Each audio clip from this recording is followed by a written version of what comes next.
नमस्ते साथियों, मैं हूं उदयपुर से एडवोकेट मुकेश कुमार गोपावत। आज का वीडियो बहुत ही खास होने वाला है क्योंकि आप ये नहीं पूछ सकते। जी हां, मैं आपसे नहीं बोल रहा हूं। जब क्रॉस एग्जामिनेशन करते हो या कोई व्यक्ति चिप करा रहा होता है, तब सामने वाला व्यक्ति या सामने वाला एडवोकेट ये बोलते हैं कि सर आप ये प्रश्न नहीं पूछ सकते, और झगड़ते हैं आपस में, नहीं नहीं ये नहीं पूछा जा सकता, और जज साहब के सामने विरोध दर्ज कराते हैं। जज साहब फिर तय करते हैं कि क्या वास्तव में यह प्रश्न उस गवाह से पूछा जाना चाहिए या नहीं पूछा जाना चाहिए। अगर वो प्रश्न उस गवाह से संबंधित नहीं है या कोर्ट ये मानती है कि यह प्रश्न उस गवाह से नहीं पूछा जाना चाहिए, तो कोर्ट उस प्रश्न को रिजेक्ट कर देती है।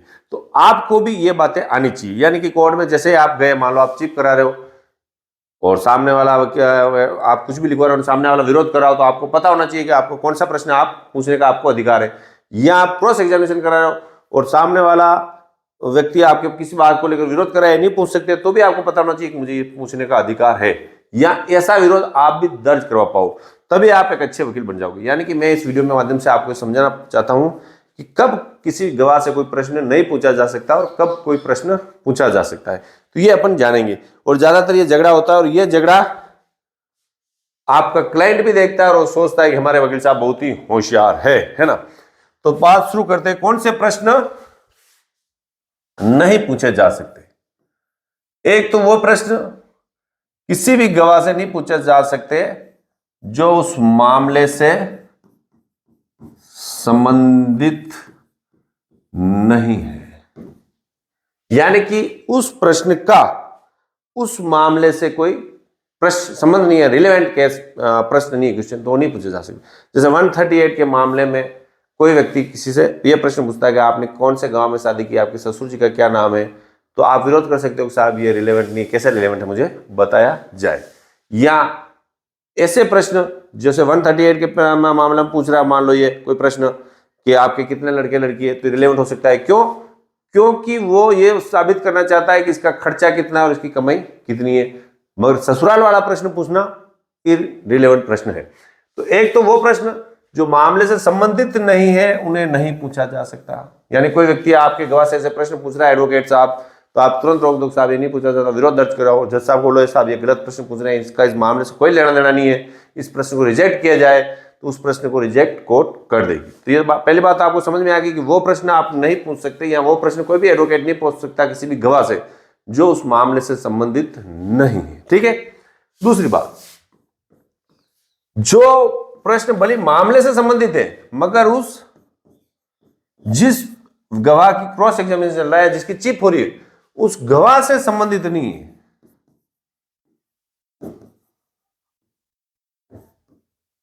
ठीक है ना। जैसे कि आप गवाह से, कोई एक गवाह है जो चश्मदीद गवाह है, और उस व्यक्ति से पूछ रहे हो कि इसके कितनी हड्डियां टूटी, तो ये प्रश्न डॉक्टर से पूछा जाएगा, साहब इससे प्रश्न नहीं पूछा जाएगा। या कोई व्यक्ति जो मौके पर भी नहीं था, उससे आप पूछ रहे हो कि कहां से गाड़ी कौन सी दिशा से आ रही है, तब आप विरोध कराओगे साहब ये मौके पे नहीं था, खुद ही इसने कह रहा है मौके पे नहीं था, मैं तो बाद में गया था, पंचनामे के बाद में गया था, या फिर झगड़ा होने के बाद में पहुंचा था, तो फिर मैं कैसे बता सकता हूँ कौन सी गाड़ी किससे आ रही है, किसने कैसे मारा। यह प्रश्न नहीं पूछा जा सकता। यानी कि जो उस गवाह से संबंधित नहीं, यानी जिसकी जानकारी उस गवाह से नहीं हो सकती। अब आप तो चूंकि एक्यूज के अगर एडवोकेट हो, तो सामने वाला चिप होनी नहीं है, तो आपको पहले फाइल पढ़ के पता करना है कि इसकी गवाह क्या है, चश्मदीद गवाह है, मौके गवाह है, जब्ती गवाह है। जब्ती गवाह से पूछ रहे हो कौन किसके मारा था, वो कैसे बताएगा, तो आपको तुरंत कहना कि नहीं साहब ये इससे रिलेवेंट क्वेश्चन नहीं, तो उसे नहीं पूछा जा सकता। ठीक है। तीसरी बात जो आता है सूचक प्रश्न, है ना। सूचक प्रश्न के बारे में अपन ये बात नहीं करेंगे कौन सी धारा में, 41, 42, 43 में आता है भारतीय साक्ष्य अधिनियम। ये सब जो आरजीएस पढ़ाते हैं, जो बुक पढ़ाते हैं, वो उन टीचर का काम है, मेरा काम ये नहीं। अपन उस चक्कर में पढ़ेंगे। वो आपको 3 घंटे आप पढ़ रहे हो ना बुक, तो मुझे विश्वास है कि आपने पढ़ रखी है धारा। तो सूचक प्रश्न जब आप पढ़ोगे धारा 140, 41, 42, 43, ठीक है, तो उसमें यह लिखा हुआ है कि ये वे प्रश्न जो किसी उत्तर को बताते हैं, वो सूचक प्रश्न कहलाते हैं। ये कब नहीं पूछे जा सकते कि ये चिप में बिना न्यायालय की इजाजत के नहीं पूछे जा सकते, मगर क्रॉस एग्जामिनेशन में पूछे जा सकते। अब मान लो चिप हो रही है और एपीपी साहब पूछ रहे हैं या कोई वकील साहब पूछ रहे हो, और आप एक्यूज की तरफ से एडवोकेट हो कि देखो वहां तो रामलाल उसको मारा था, तो ये एक तरह से सूचक है। वो हाँ, यानी जिसमें एक्यूज जो गवाह है वो हाँ या ना में उत्तर देता है, हाँ मारा। मैंने पूछा देखो रामलाल भी मारा था, एक उसने कहा हाँ, ये सूचक प्रश्न है। जैसे उसने कहा उस समय तो देखो उस गाड़ी के नंबर ये थे, तो उसने बोला हाँ, तो इसका मतलब ये बात सही। या ऐसी ऐसी कोई भी प्रश्न जिसका उत्तर उसने ना दिया कि देखो घटना तो दिन की थी, दिन की नहीं थी, उसने बोला नहीं, हाँ नहीं थी, तो इसका मतलब नाइट की थी। तो इसका मतलब जो प्रश्न उत्तर को सुझाते हैं वो प्रश्न चिप में नहीं पूछे जा सकते बिना न्यायालय की इजाजत से। तो ये भी आपको जब ऐसा कोई प्रश्न एपीपी साहब भी पूछ रहे हैं, जो उसको उत्तर को बता रहा है, उसका हाँ उत्तर हाँ में ना में आ रहा है, तब आपको कोर्ट को विरोध करना चाहिए। नहीं नहीं, विरोध कब करना चाहिए? जब वो पूछे और प्रश्न का उत्तर वो लिखे, यानी तब उत्तर दे, उससे पहले विरोध करो, नहीं साहब ये प्रश्न गलत है, उसका भी आपको विरोध करना है। यानी सूचक प्रश्न कब पूछे जाते हैं, कब नहीं पूछे जाते, आप पढ़ेंगे। ये प्रश्न भी आपको विरोध करना है, ये नहीं पूछे जा सकते। फिर चौथा प्रश्न, चौथी बात जो है, जो बात पहले पूछ लिए उसको पुनः नहीं पूछा जाएगा, बार बार नहीं पूछा जा सकता, है ना। यानी कि बार बार नहीं पूछा जा सकता। यानी कि कोई प्रश्न जो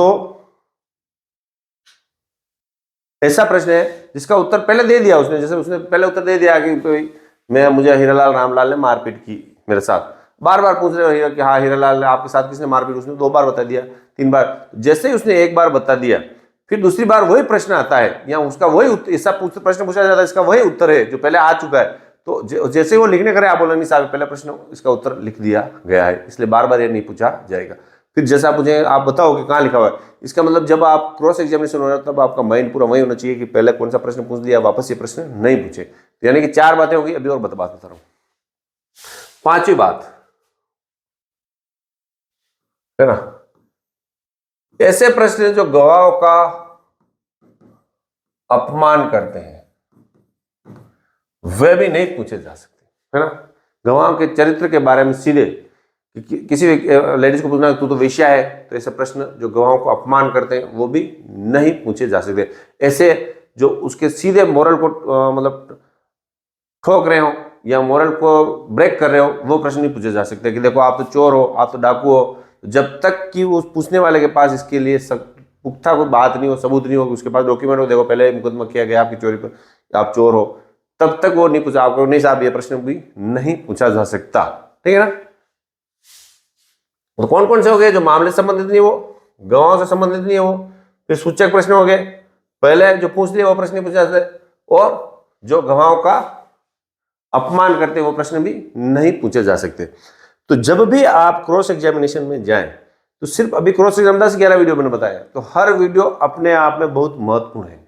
जब तक उस वीडियो को आप समझोगे नहीं, क्रॉस एग्जामिनेशन के लिए आपको साक्ष्य अधिनियम बार बार पढ़ना चाहिए। नई बुक पढ़ो, पुरानी बुक पढ़ो, सब मामला एक ही, पर उसके बार बार आपको पढ़ना चाहिए कौन सा प्रश्न पूछा जाएगा, कौन सा प्रश्न नहीं पूछा जाएगा। साथ में भी आपको उसमें विरोध भी आपको पक्का करना है। ऐसा नहीं हो कि सामने वाला के साथ बार बार वो जो आप पूछते जा रहे हैं और आप उसमें कुछ भी कह नहीं पा रहे हो, आप विरोध भी नहीं कर रहे हो, तो सामने वाला लिखाता जाएगा, आपको विरोध करना है कि नहीं ये नहीं होता। विरोध करने पर, विरोध करने से एक फायदा और है, आप बार बार विरोध करते हो, मैंने पहले वीडियो बताया, तो आपके विरोध से क्या होता है, जो एडवोकेट प्रश्न पूछ रहे हैं उनका माइंड पूरा एकदम खराब हो जाता है, डाइवर्ट हो जाता है, और फिर वो लय में प्रश्न नहीं पूछ पाते और वो भी भूल जाते हैं कि यार क्या पूछना है, एकदम झगड़ा हो जाता है कि नहीं ये नहीं पूछ सकते, नहीं हो गया पहले आ गया, इसका उत्तर तो पहले आ गया, इससे संबंधित मामला नहीं सर, कैसे पूछ रहे, अपमानजनक प्रश्न कैसे पूछ रहे साहब, ये नहीं हो सकता। आपको बार बार कहना, कोई आपको वकील को कोई सजा थोड़ी हो रही है, बंद थोड़ी करें, आपको बार बार विरोध करना है। वैसे ही वो जैसा बार बार आप बोलेंगे नहीं नहीं ये क्रॉस करें, आप नहीं बोल सकते, आप गलत पूछेंगे तो मुझे आपसे निवेदन करना पड़ेगा, ये गलत पूछ रहे हैं इसलिए कह रहा हूँ, बाकी मैं नहीं बोलूंगा, मैं कुछ बोल रहा हूँ, ये प्रश्न ही गलत पूछ रहे हैं, बाकी तो आपको दबाया जाएगा कि नहीं नहीं ये अभी आप चिप लिखवा रहे हैं, अभी क्रॉस एग्जाम में आपको बोलने का मौका नहीं है, आप इसमें रिप्लाई में पूछ लेना या फिर आपकी जो पुनः परीक्षा पूछ लेना, है ना। तो उस समय आपको विरोध करना है कि साहब ये प्रश्न ही गलत पूछ रहा है, कानून के थ्रू नहीं पूछ रहा है, इसलिए मैं इसका विरोध कर रहा हूं। चुपचाप खड़े रहना नहीं है। ऐसा करने से एक तो एडवोकेट डिस्टर्ब हो जाते, तो वो लय में नहीं पूछ पाते, तो उसका फायदा आपको मिलता है, समझ में आई ना। दूसरा, जो गवाह देने आया है वो भी होच पोच हो जाता है कि याद करके आया, समझ में आया तो हड़बड़ा जाता है, यार क्या बार बार रोक रहे हैं, बार बार कर रहे हैं, और वकील बहुत हावी हो रहा है, तो वो भी सही गवाह नहीं दे पाता है। इसका फायदा आपको होता है, यानी कि एक फायदा तो एडवोकेट को डिस्टर्ब हो गया उसका, दूसरा फायदा है गवाह हड़बड़ा गया, तीसरा फायदा, आपकी जो पार्टी है उसको लगता है वकील ने दम लगाया, वकील ने विरोध किया, वकील मजबूत है मेरा, वो पार्टी भी आपको प्रभावित होकर पैसा देगी। और चौथा, कोर्ट में खड़ी अन्य पार्टियां भी आपको ये मानेगी कि आप एक अच्छे वकील है, फेमस वकील है, तो कई बार आपकी जिरह को देखकर अन्य एडवोकेट या अन्य पार्टियां भी आपके पास मुकदमे लाती है कि इनको नॉलेज है। मगर क्रॉस एग्जामिनेशन का पक्का नॉलेज होगा तभी आपको लिए यह संभव। देखो, मैं क्रॉस एग्जामिनेशन को इसलिए लंबा खींच रहा हूं कि ये एडवोकेट के जीवन का मेन हार है, यानी कि जो बाहर से दिखता है वही बिकता है। जब तक क्रॉस एग्जामिनेशन आपका एकदम कंप्लीट नहीं होगा तब तक वीडियो को आगे बढ़ाना। मैं चाहूँ तो रास्ते के स्टे कैसे लेना है, मैं चाहूँ तो दूसरे सारे वीडियो डीवी वाला बता दूं, मैं चाहूँ तो 138 वाला बता दूं, मैं चाहूँ तो कुछ रूलिंग बता दूं, सुप्रीम कोर्ट की रूलिंग बता दूं, जो लेटेस्ट चल रही है डिले एफआईआर की रूलिंग बता दूं, है ना। उससे कुछ होने वाला नहीं, वो सारे वीडियो धीरे धीरे आते रहेंगे। मगर मेन जो आपका बेसिक है क्रॉस एग्जामिनेशन, वो आपको अच्छे से करना है। अब जो आप नेक्स्ट वीडियो है उसमें अपन ये भी सोचेंगे सूचक प्रश्न कब नहीं पूछने चाहिए, यानी कौन सा ऐसा प्रश्न है जो आपको नहीं पूछना, जो नहीं पूछना वो आपने पूछ लिया सूचक प्रश्न में तो आपकी हालत खराब हो जाएगी। वे प्रश्न जो आपको नहीं पूछने हैं वो क्रॉस एग्जामिनेशन में, तो वो आपको जरूर जान होना चाहिए। नहीं तो उसने आपने ऐसा प्रश्न पूछ लिया कि उसने उसका उत्तर ऐसा दे दिया जो आपको पूछना ही था, तो फिर भी मामला गड़बड़ जाता है। उस पर भी अपन क्रॉस एग्जामिनेशन में एक वीडियो बनाएंगे। मैं चाहता हूँ 2-3 वीडियो क्रॉस एग्जामिनेशन पे और बने, फिर अपन फाइल खोल कर किन वकील साहब ने क्या प्रश्न पूछे, किन वकील साहब ने क्या प्रश्न पूछे, उसका जजमेंट में क्या जज साहब ने उन प्रश्नों का अपने जजमेंट में कहाँ हवाला दिया और उन प्रश्नों के आधार पर क्या वो बरी हुआ या क्या उसको सजा हुई, ये भी महत्वपूर्ण है, तो वो भी अपन समझेंगे।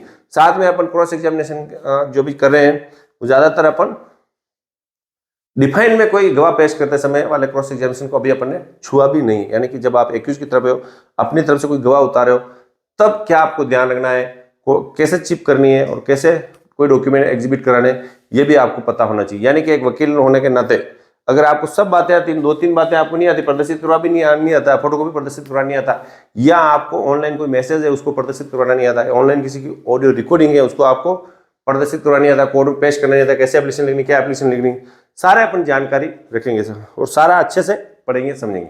तो वीडियो पसंद आए तो लाइक करें, चैनल को सब्सक्राइब करें, चैनल को शेयर जरूर करें, और जिन एडवोकेट के पास क्लाइंट की कमी है वो मेंबरशिप अवश्य ज्वाइन करें। Thank you.